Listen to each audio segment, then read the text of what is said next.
And is that part of the symbol? So that's moving right.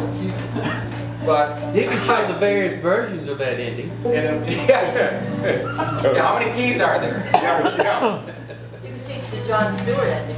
how many keys are there in the scrimmage line?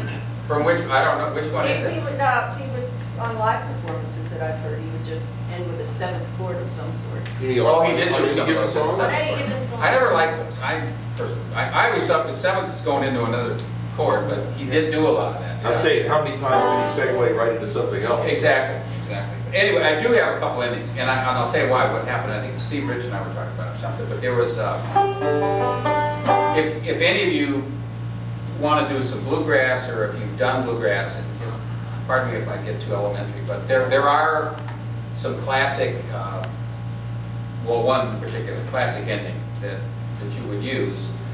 That actually, the Chad Mitchell Trio, it was done in some folk music stuff, and I'm not going to get as elementary as Bert or pedantic. I can't teach all that stuff, but it's a standard bluegrass ending. It goes,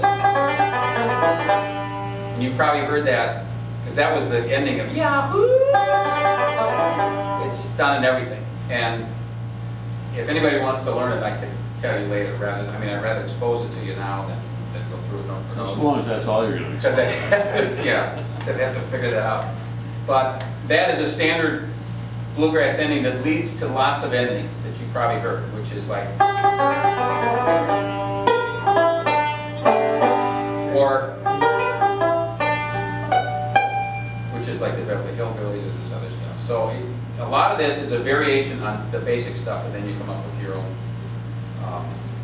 your own endings based on some of that stuff. So if you want to learn some of this later, I could show you. But that one is and it's just a slide up and a down, and of course it's easy when you know how to do it, but it's basically basic standard stuff. And then you can come up with some variations of that. Bert's favorite chord the other night was a diminished, and I told Tom, I said, you should even learn this.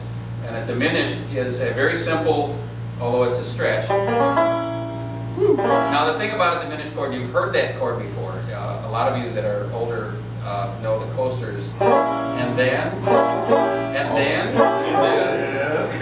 What's unique about that chord is the diminished chord is a rare chord because you only need two positions and it plays in every key. So in the key of G, you come up two and you learn that position, this formation, and you just learn it. And then you just slide up 4 frets every time, and you can go till you run out of frets. Okay, it fits in every other key, or this fits in half the keys. And if you go up 1 and you start there, that fits in every other key that you're ever going to play.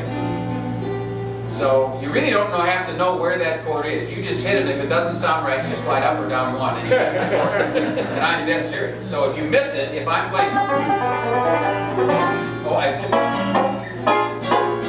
then you're going to hit it. So a couple ways to do that. If you learn that chord, you go, again, this ending that brings you into that.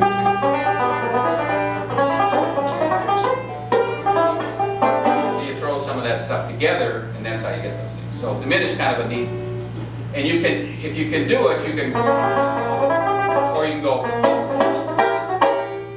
and whatever. If you can't finger pick it, you can